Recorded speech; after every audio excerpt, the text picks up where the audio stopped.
último que alega en este sector parece que puedo hacer mía gran parte de las alegaciones de mis predecesores por pertinentes, relevantes y porque dicen razón con el esclarecimiento del asunto jurídico que debe resolver su señoría. Pero hay un par de elementos que son absolutamente necesarios e indispensables. Días atrás, colegas que nos han explicado que dieron durante 40 años clase de Derecho Penal o lo han dado, nos hablaban de ciertos elementos con algunos grados de error y de imprecisión respecto del surgimiento de ciertas figuras. La verdad es que la explicación de los motivos de esta audiencia, la explicación de los motivos de las peticiones, la explicación de todo, en definitiva, para aquellos que nos ven el día de hoy, no es otra sino que una estrategia. ¿Y esto por qué? Porque está bastante bien que le empecemos a decir a la ciudadanía completa que el sistema procesal penal no persigue la justicia y que el diseño del sistema procesal penal copiado del derecho anglosajón persigue un bien jurídico distinto que es la paz social. Es decir, lo importante es que el conflicto se acalle pronto, no que sea justa la resolución. Y eso es particularmente complejo en un país como el nuestro, que tiene raigambre en un procedimiento que buscaba la justicia. De hecho, solemos llamar a los tribunales tribunales de justicia. Y no es casualidad que el legislador le cambió el nombre a la judicatura de vuestra señoría. Y aquí estamos en un tribunal de garantía. ¿Y eso por qué? Porque el derecho penal no es otra cosa más que la limitación al poder del Estado. Es el germen verdadero de los derechos humanos posteriores. Y en ese sentido, el legislador consideró que aquí efectivamente existía una necesidad de que la judicatura que representa a vuestra señoría fuera un contralor de la legalidad de los actos de no el persecutor de la justicia, sino que el persecutor del interés fiscal, que plantea una tesis que en este caso es bastante clara. El Ministerio Público plantea como estrategia la necesidad de formalizar a 5 personas, para luego de ello decirle a 2 de esas personas que tenían requerimientos especiales, ustedes váyanse, a cambio de que no discutan. Y así lo hacen. Y a los otros 3 los requiero, en unos casos por 3 delitos, en el caso de mi representado por 2. Y respecto de todos ellos pido la prisión preventiva como única medida necesaria para justificar esto. Y es una excelente estrategia, porque desliga desde la obligación de investigar del Ministerio Público a los hombros del tribunal el peso de adoptar una decisión. Da lo mismo si está bien o mal planteado. A la gente que está viendo esto a través de la señal de internet, eso le da lo mismo. La ciudadanía quiere una resolución distinta. Abogado, le voy a solicitar que las alegaciones sean en concreto de hecho y derecho Voy en para relación a allá. las necesidades de cautela. Lo que pasa, su señoría, es que como se Sí, tuvo este laxo trato con particularmente el Consejo de Defensa del Estado, cuando explicó el disculpe, asunto, disculpe colega, pero en relación a esto, usted ha mencionado ya en varias veces, está hablando hacia la ciudadanía y si bien está siendo transmitido, la resolución en este aspecto debe ser jurídico. Así que por favor, circunscríbase a los hechos y el derecho que se ha alegado a este respecto. pensé que tendríamos el mismo tiempo que el Consejo de Defensa del Estado, constato que no, su señoría, así que lo centraré. En ese sentido, evidentemente lo que tenemos es una situación donde respecto a mi representado, que es una persona que tiene irreprochable conducta anterior, se ha requerido el que sea sujeto a la prisión preventiva. La base lógica del requerimiento del Ministerio Público es que él es partícipe de 2 delitos. El primero de ellos, el de lavado de activos, y lo sustenta en que hay terceros ajenos a este proceso que habrían cometido delitos, de lo cual indica que los 2 abogados formalizados y presentes en esta sala no podían menos que saberlo.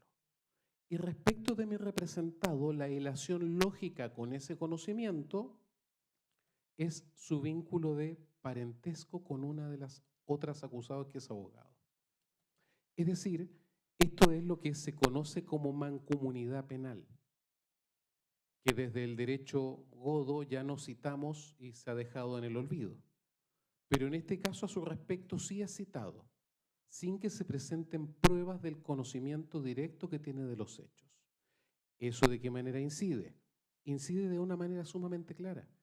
Falta de elementos de la letra del artículo 140 se conduce evidentemente a la necesidad de cautela, toda vez que para la determinación de la necesidad de vinculación del imputado en particular se requiere que el Estado lo pueda relacionar con la comisión del delito, que en este caso está relacionado por el actuar del Ministerio Público y de los querellantes en el hecho de ser cónyuge de una coimputada.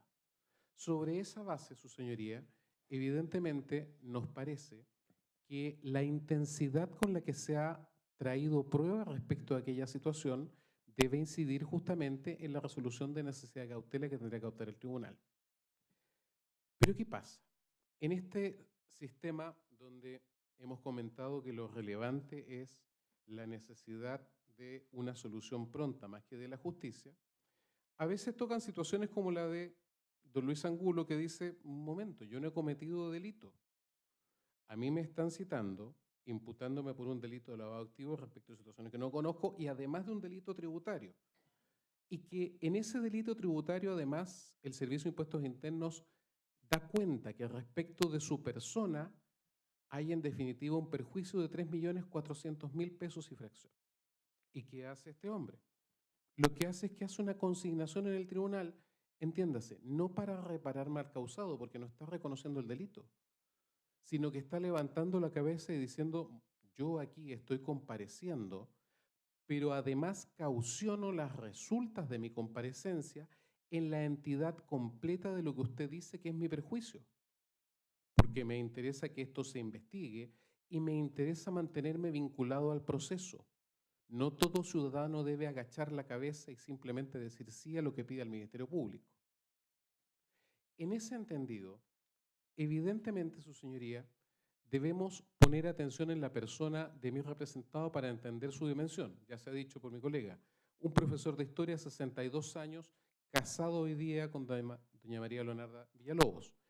Y en esa unión, donde además hay 3 hijos de ella que han sido criados y educados por él, mantiene actividades lícitas sin reproche penal alguno ni vinculación de contagio criminógeno a su respecto. Y la defensa cuenta con una serie de documentos en un informe pericial que dan cuenta justamente de estas situaciones, haciendo análisis de los antecedentes personales, que entiendo que el tribunal, dada la restricción que me ha explicado, supongo que bastará con la lectura de las conclusiones que van teniendo los mismos. Y sobre los mismos, su señoría, estos informes periciales lo que dan cuenta es lo siguiente.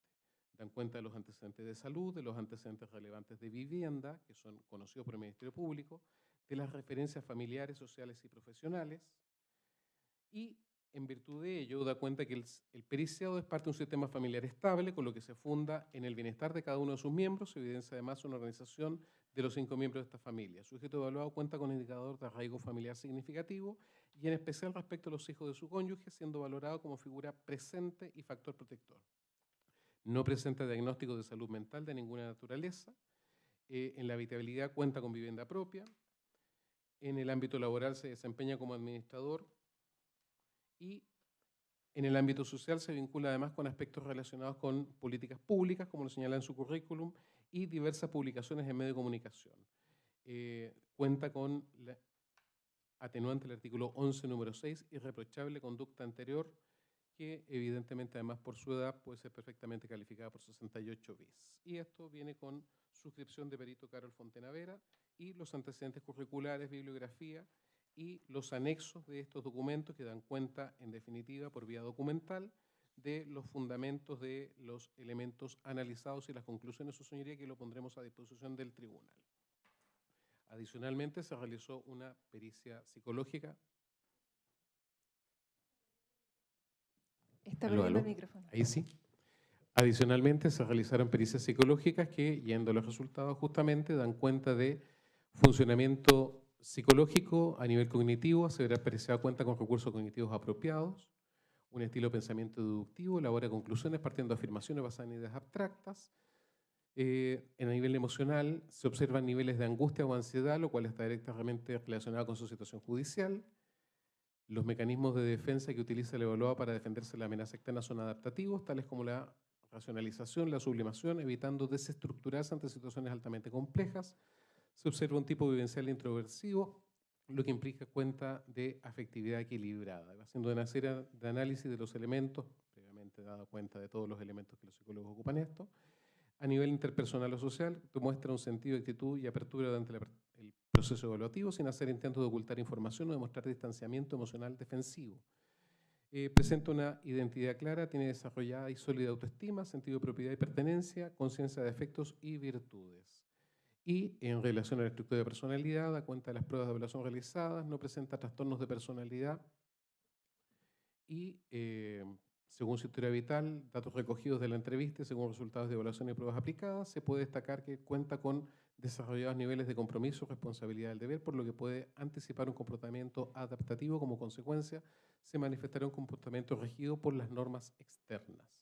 Presenta una identidad clara, tiene desarrollada sólida autoestima y tiene clara noción de los cargos imputados, de la responsabilidad implicada como resultado, declara no haber participado en los hechos, pero manifiesta culpa y arrepentimiento de haber confiado en las personas. Comenta que ha aprendido mucho y ha estado muy mal con todo esto, lo que le ha significado la pérdida de sus trabajos, amigos y, en definitiva, un hacer muy dañino para su familia. Y viene suscrito también por perito de corte, antecedentes curriculares en ambos casos, en este caso, su señoría.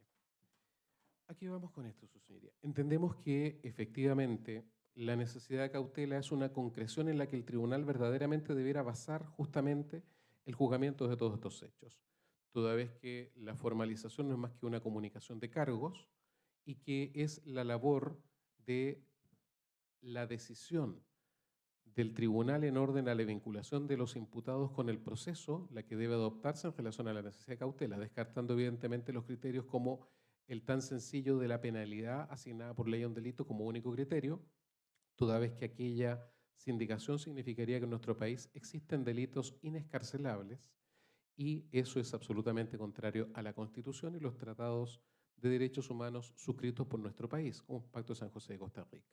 Consecuentemente, la labor de ponderación del tribunal en orden a vincular los procesos lógicos de los elementos de señalamiento del artículo 140 para los efectos de tomar decisión con los antecedentes concretos correlacionados para los efectos de la decisión que debe adoptar, necesariamente deben significar una concreción de un proceso, en este caso de justicia.